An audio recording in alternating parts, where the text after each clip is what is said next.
महादेव, एक चंद्र वो है जो आपके मस्तिष्क पर ताज बनकर सुसज्जित है, और एक चंद्र वो है जो मेरा पुत्र है, जिसके प्राण आज संकट में है। यदि आज मेरे चंद्र को कोई भी क्षति पहुंची तो आपके माथे का ये ताज भी कलंकित हो जाएगा। इसलिए आज एक क्षत्राणी आपके सामने हाथ जोड़कर याचना नहीं, सर उठाकर वचन मांगने आई है कि आप मेरे चंद्र की रक्षा अवश्य करेंगे।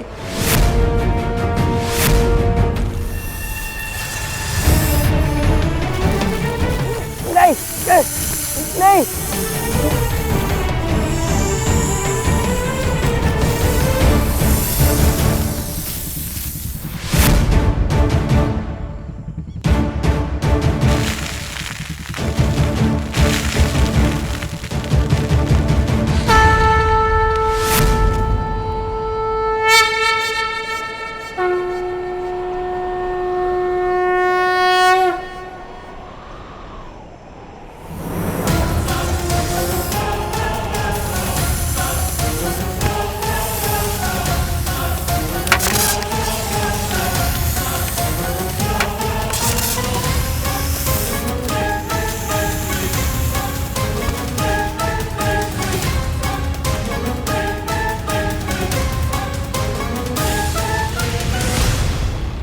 पीपली वाट का कुल दीपक नहीं बुझेगा, कदापि नहीं। मेरे पुत्र को मेरे पास सुरक्षित लौटाना ही होगा।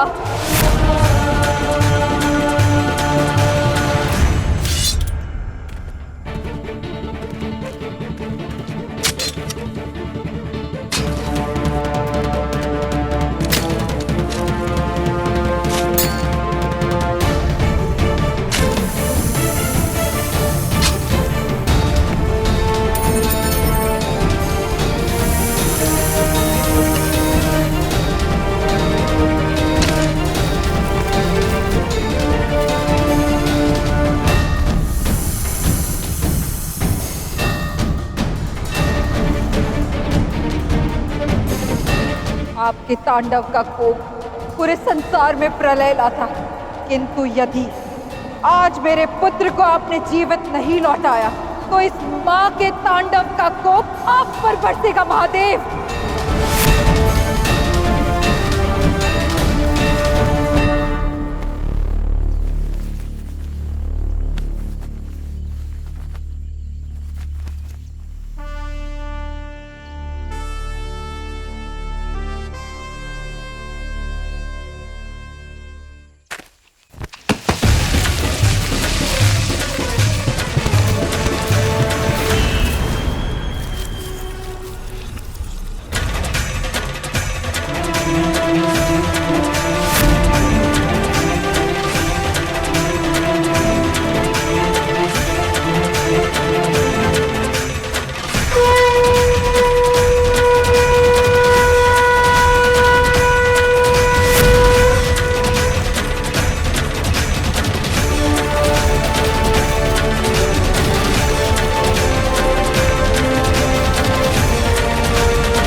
आपका संकेत समझ गई मैं महादेव। आपने माँ को हारने नहीं दिया।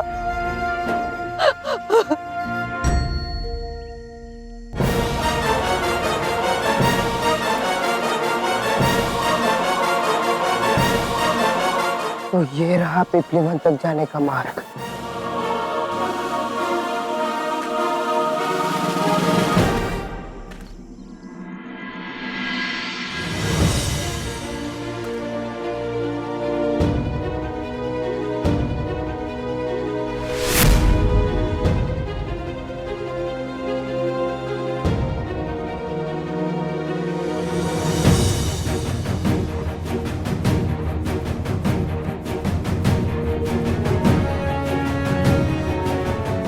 लगता है यहाँ बहुत भयानक नरसंहार हुआ था।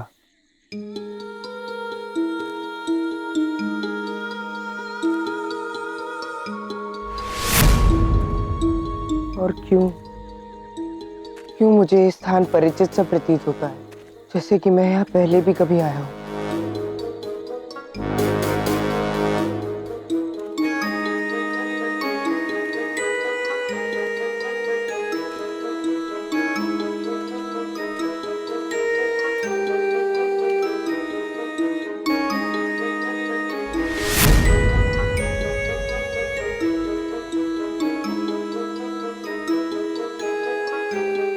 क्या हुआ था यहाँ?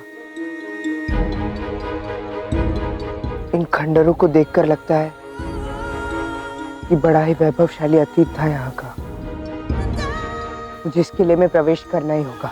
कदाचित यहीं छिपे मेरे प्रश्नों के उत्तर, जिनकी खोज मुझे यहाँ तक ले आई है।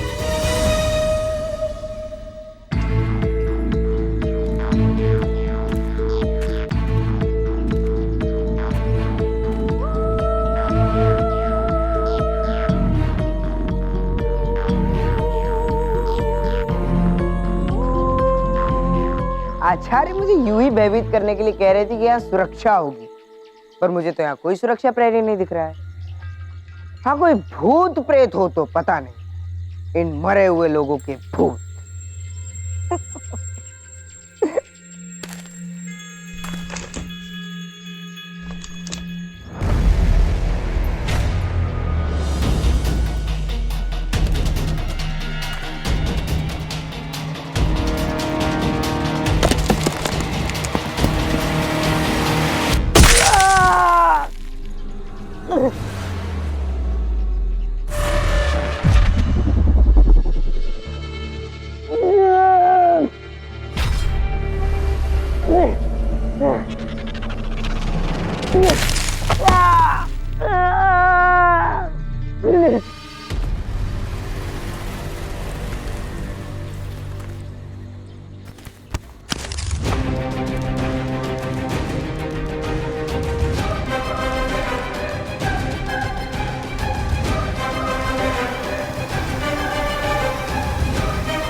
ठीक ही कह रहे थे खुलिशिखा वाले आचार्य,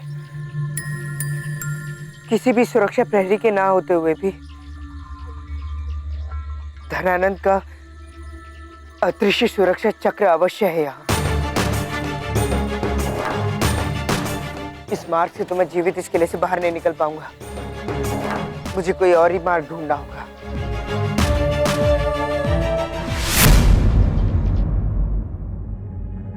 उस मानचित्र के अनुसार एक द्वार और भी है यहाँ।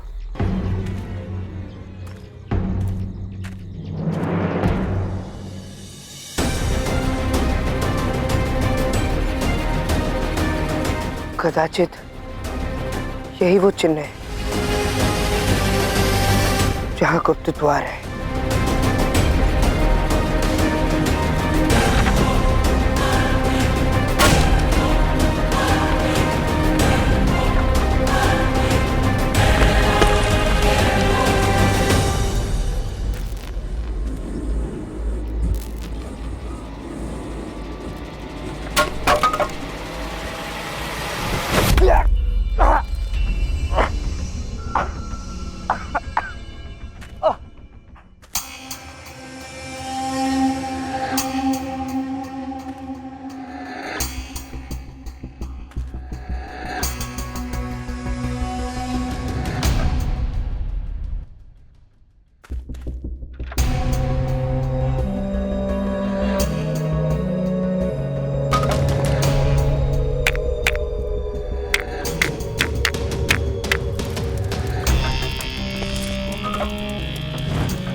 मार्ग समाप्त हो गया, किंतु ये कैसे संभव है?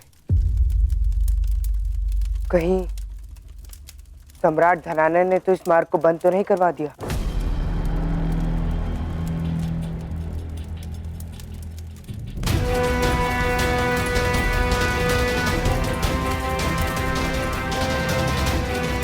चंद्रिका भरी रात में चमके भानुराज, चहूं और विकट तमस हो, बस एक स्थान उजास। भोर सांझ के खेल में उलझा, यात्री मार्ग ने घेरा हो, सुबह सांझ का एक पथिक हो, एक माह का फेरा हो।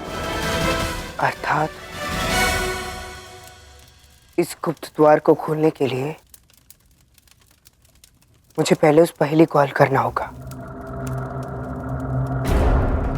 चांदनी रात में सूरज चमके, अर्थात यहां कोई तो वस्तु होगी जो इस गुप्त द्वार को खोलने में मेरी सहायता करे।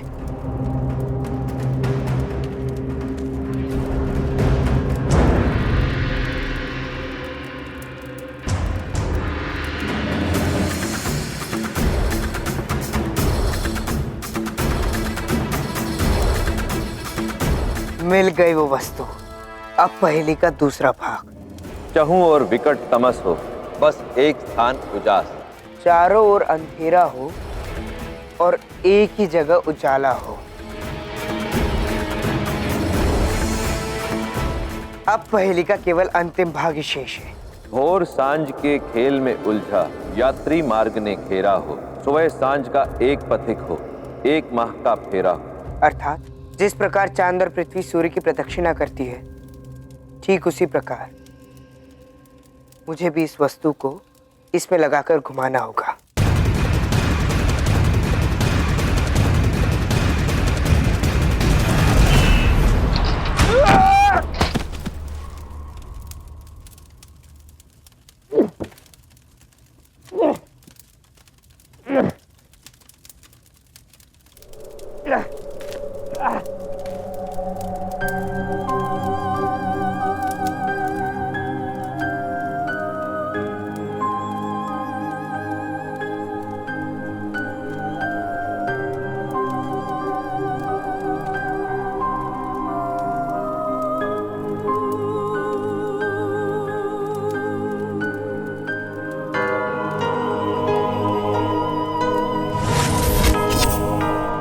ये स्थान मुझे जाना पहचाना सा क्यों प्रतीत हो रहा है?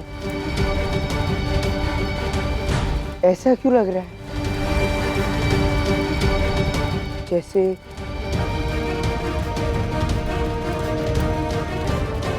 जैसे कि मैं अब पहले भी आ चुका हूं।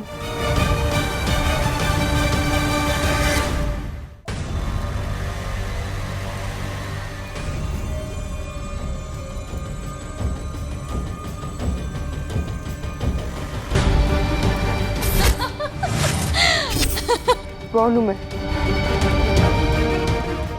कौन है मेरी माँ? क्या संबंध है मेरा इस स्थान से? क्या मेरे जीवन की इस पहेली का कोई हल है? हल है कोई? हल है? कोई हल?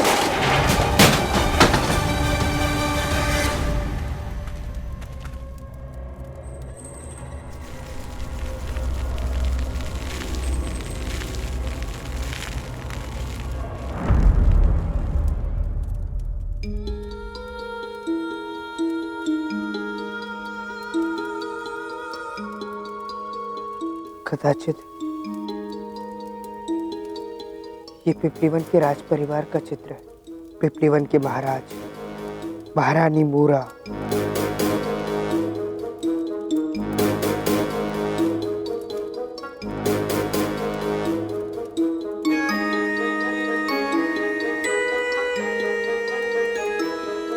और उनका पुत्र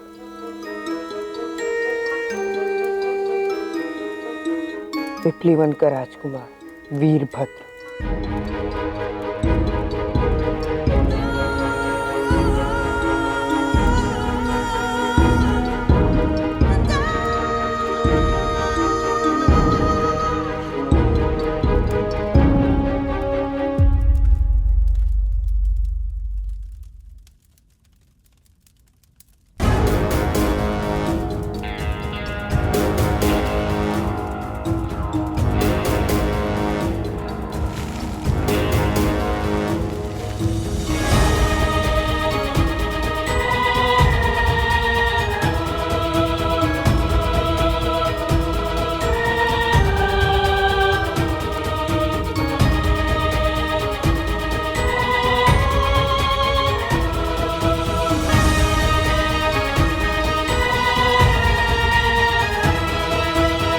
मेरी माँ का कंगन महारानी मूरा के हाथ पे कैसे?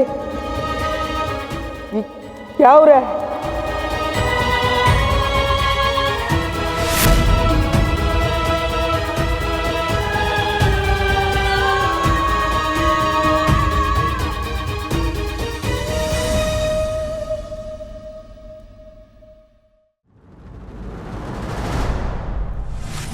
उद्यमेन ही सिद्धयन्ति कार्याणि न मनोरथ है, ना ही सुप्तस्य सिंहस्य प्रविशन्ति मुखे मृगा।